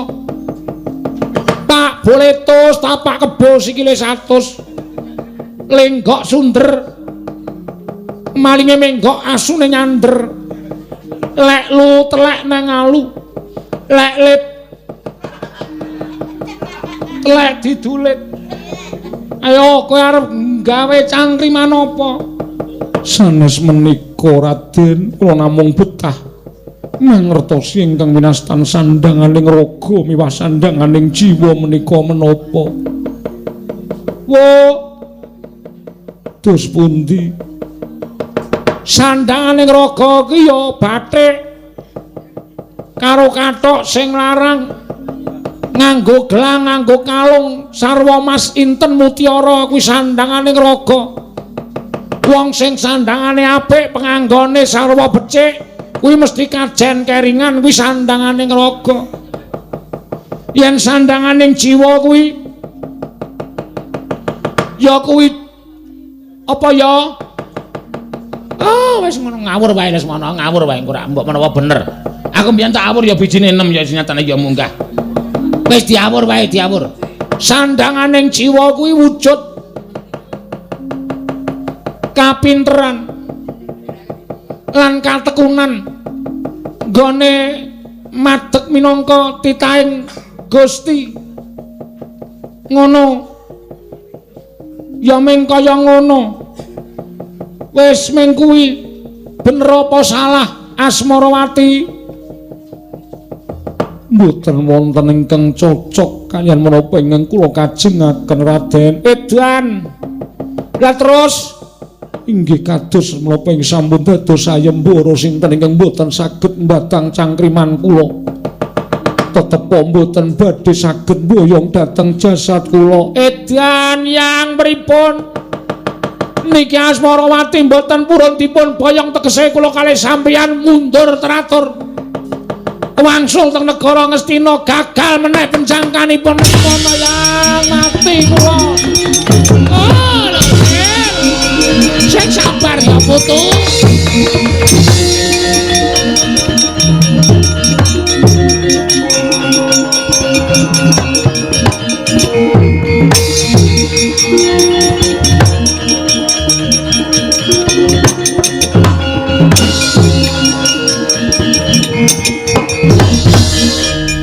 Pandya bala Pandhawa mbiyok gumulung mangung siring sata Kurawa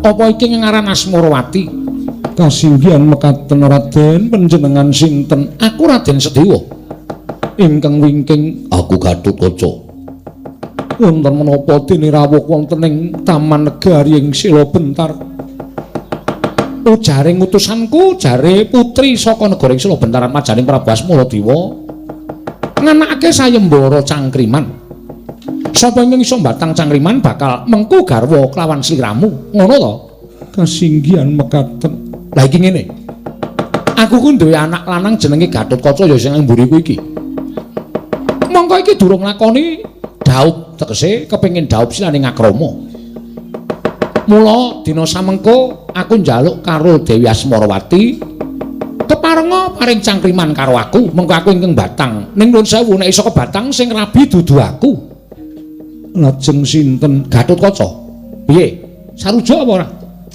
nggih namung kula kantun derek waton panjenengan saged batang cangkriman kula mara cangkrimamu apa Sandangan raga lan sandangan jiwa menika wertinipun menapa? Yen pener aja minger yen kepengkok aja minggo.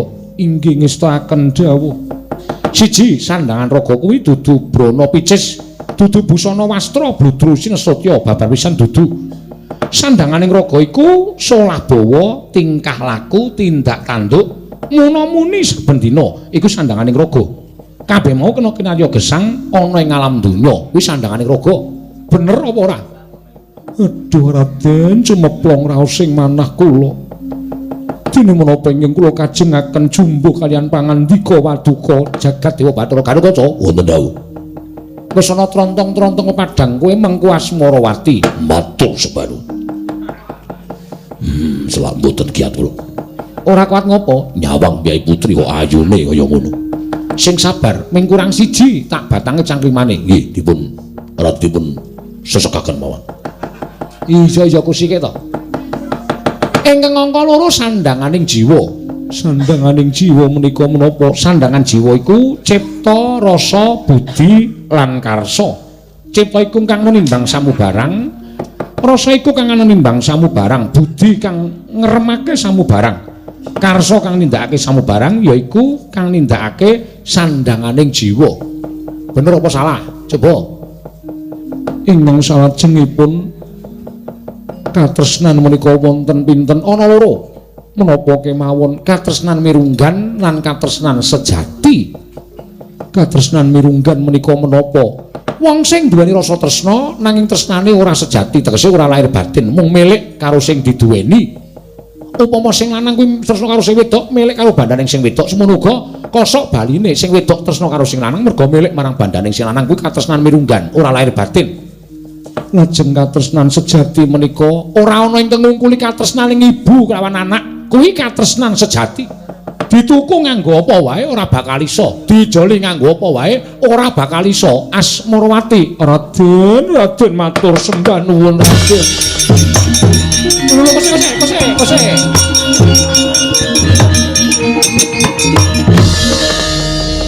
Bareng wis iso tak batang kok nyedak karo aku. Wangune kowe arep ngerangkul lungayaku. Ngarep mau aku ora is kandha karo kowe to. Sing batang aku ning sing rabi Gatotkaca. Mboten. Kula mboten saged badhe nglampahi menawi kedah rabi kaliyan Raden Gatotkaca. Duwen nglanggati Raden Gatotkaca jering saged batang panjenengan rabine ya karo sing batang cangkriman. Kose. Ning mau aku ora wis kandha karo kowe, sumangga ngenipun badhe paring dawuh ning kula tetep kedah kalian panjenengan. Kose kula Gatotkaca. Nger wis tak batangke kowe rak olah edan malah lunga bocah iki. Mati aku.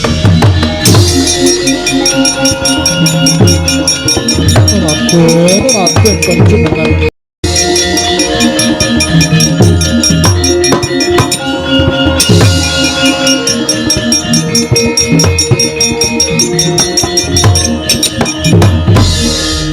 Wong edan kowe.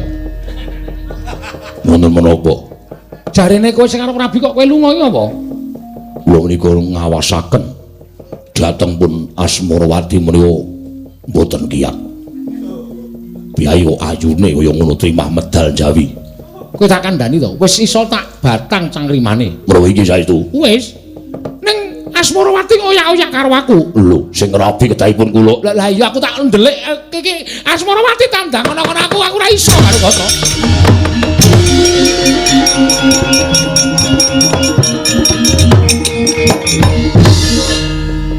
Raden, menawa panjenengan Raden Gatotkaca? Iya. Kula kedah madosi Raden Sedewa. Kanjeng Paman ora bakal kersa dhaup karo kowe. Sing rabi aku dudu Kanjeng Paman. Kula mboten saged nglampahi. Ora iso nglakoni sebab apa? Kula mboten tresna kaliyan panjenengan nanging kula tresna kaliyan Raden Sedewa. Kowe tresna tenan. Saestu lahir batin. Lahir batos. Yen Kanjeng Paman sedo, kula nderek peja. Yen Kanjeng Paman nandhang ruga tegese lara, kula badhe nderek sakit. Tresna kula lahir batin wonten pundi Raden Sedewa? Ning kono, oyakan kono.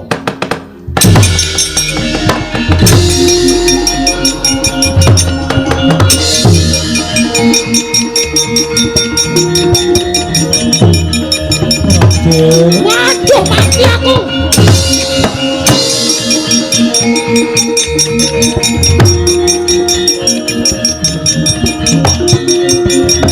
Waduh, mati aku. Petro, aku tulungono, Petro. Petro, aku tulungono, Petro, aku tulungono. Sabar. Enten apa? Aku doyak-oyak Asmarawati, Petro. Lah mergane napa? Panjenenganku penak lho mengkari geleme kok. Emoh, aku ora iso nglakoni. Ah ya. Ora ya suwe-suwe iso. Petro aja tak ya aduh, ora sak gegem nek njabut ki kok. Njur sak gegem ora. Panjenengan gila kali Dewi Asmarawati. Aku gila Petro, lenggah mriki. Ndelik teng mriki kula. Iya. Ngoyak tenan Petro. Ah wong wedok niku nek pun seneng wonten niku. Ngoyak terus pokoke ora pati Petro nek urung kecekel. Iya, aku tutupan Petro. Nggih. Pun mboten sak kuwatir. Ora, aku ora kuwatir nek aku tulungono lho, Petro omongono nek sedewa ora ono. Nggih, pun siap.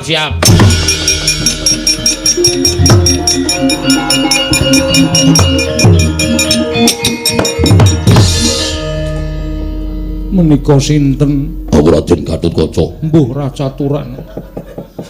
Kula Petro nate sowan Kang Rama. Raden Setiwa wonten pundi ki Lurah Petro? Lah kula mboten ngertos. Panjenengan kok ngoyak Raden Setiwa kaya babon kok ngoyak jago ora wangun. Ya ben wong tresna kok ora peduli wangun apa ora sing wigati aku ngoyak pokoke. Walah, tresna tenan. Tru? Goleki bojomu. Apa? Kana. Yo. Ana apa yo? Wih, lah edan Petro ki malah lunga lho.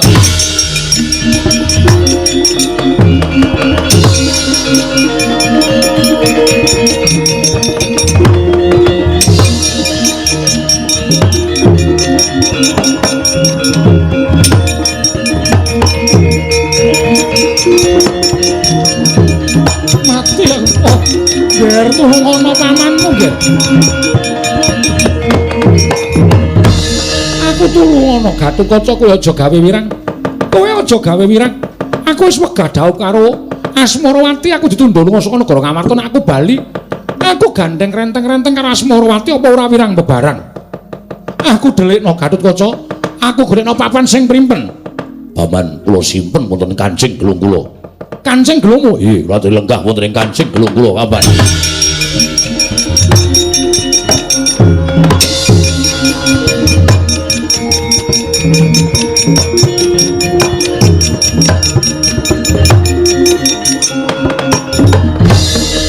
Asmarawati.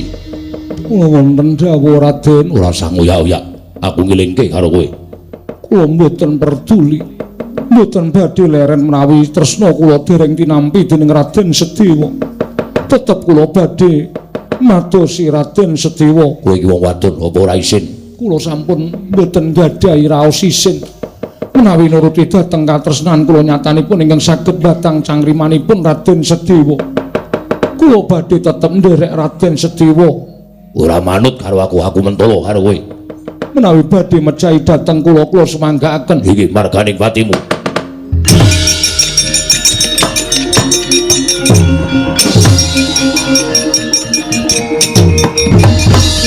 Sinandhak dening Sang Gatotkaca. Nalika semanten sigra den lebetaken wonten ing Kancing Gelung. Raden Setiwa ingkang wis rumiyin kalebetaken wonten ing Kancing Gelung krana mlajar tebih karaos sayah. Mila katingal sare kepati madyaning Kancing Gelung. Dewi Asmarawati mulat Raden Setiwa sare madyaning Kancing Gelungipun Raden Gatotkaca sigra nututi sare. Keparenging jawata kekalih nglilir saking anggenipun sare.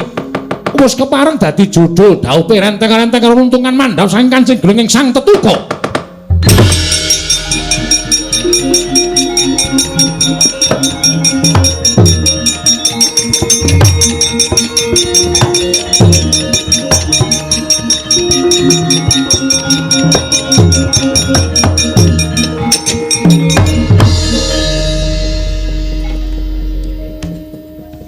Kanjeng Paman mandhap saking Kancing Gelung sampun kekanthenan asta kaliyan Dewi Asmarawati.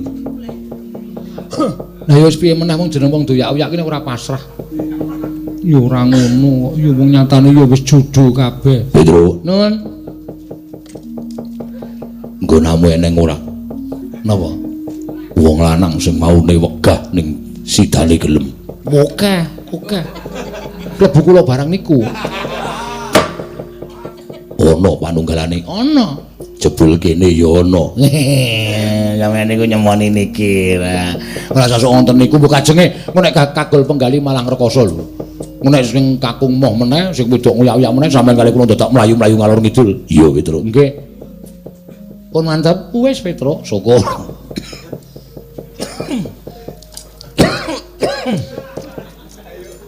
Watuk kok dikelirke. Ora apa-apa, mula watuk tenan kok ya. Syukur nek pun madhep mantep. Iya Petruk, nggih pun nyatane ngendikane Sundarawati Dewi Asmarawati menika mbeta kanugrahan. Ya muga-muga iso ditampa dening para Pandhawa. Iya para kawan. Nggih. Gatotkaca ngaturke panuwun ya Gatotkaca. Sami-sami mboten dados menapa. Mugi-mugi Kanjeng Pamanugi atut runtut anggenipun mangun bali wisma tuwin bebrayan kalian Kanjeng Bibi Asmarawati. Muga-muga mengkono Gatotkaca.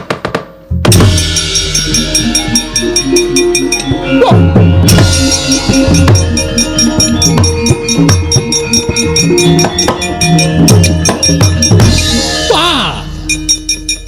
Wis diwengku garwa karo satriya bagus branyak pasemone. Aja lok kelangan lak colong Dewi Asmarawati. Hei! Kutuk, Gatotkaca. Gatotkaca. Bibimu ilang Gatotkaca. Garwaku Dewi Asmarawati ilang. Menyang endi Gatotkaca? Golek ana Gatotkaca tulung ana aku. Lenggah prayogi, Paman.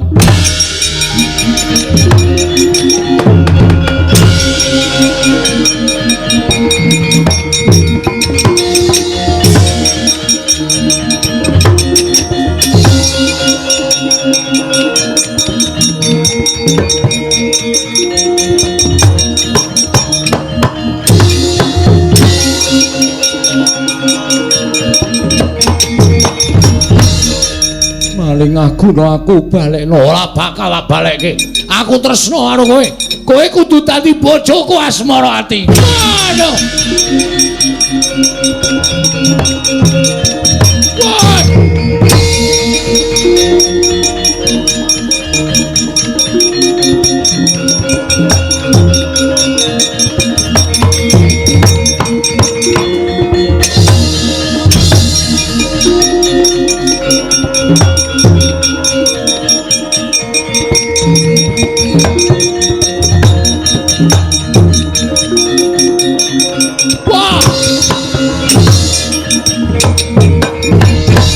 Wah. Wong murup sak tebok dadane Gatotkaca sapa Prabu Gendra Swarawati.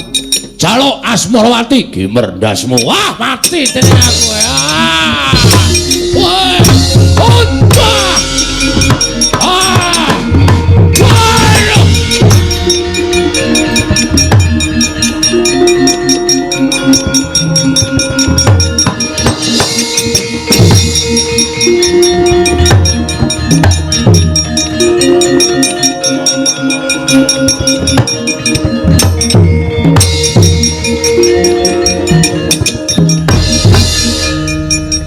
Padha surak mawurahan manengker gumuruh.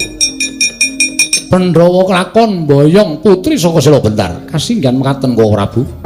Mboten badhe nggadahi niat menapa-menapa kejawi namung ngalap wahyu ingkang kinandhut dening Dewi Asmarawati. Yo, Yai Kresna. Sapa sing dadi jatuh kramane? Winengku kadang paduka ing Bumura Tawu pun Sedewa. Yo, pun Kakang melu mangayu bagya Yai.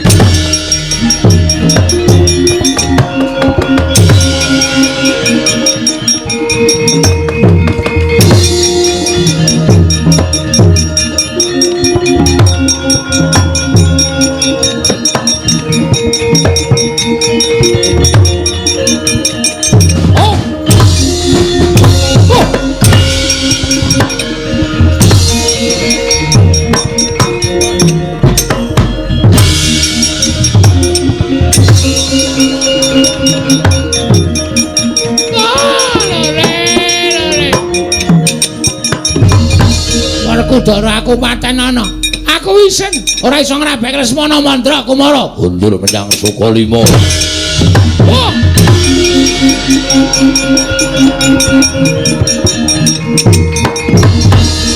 Arsa madangi jagat tumungo-mungo paning sapucaking wukir marebak bangsa mirat keneng soroting surya mega lan gunung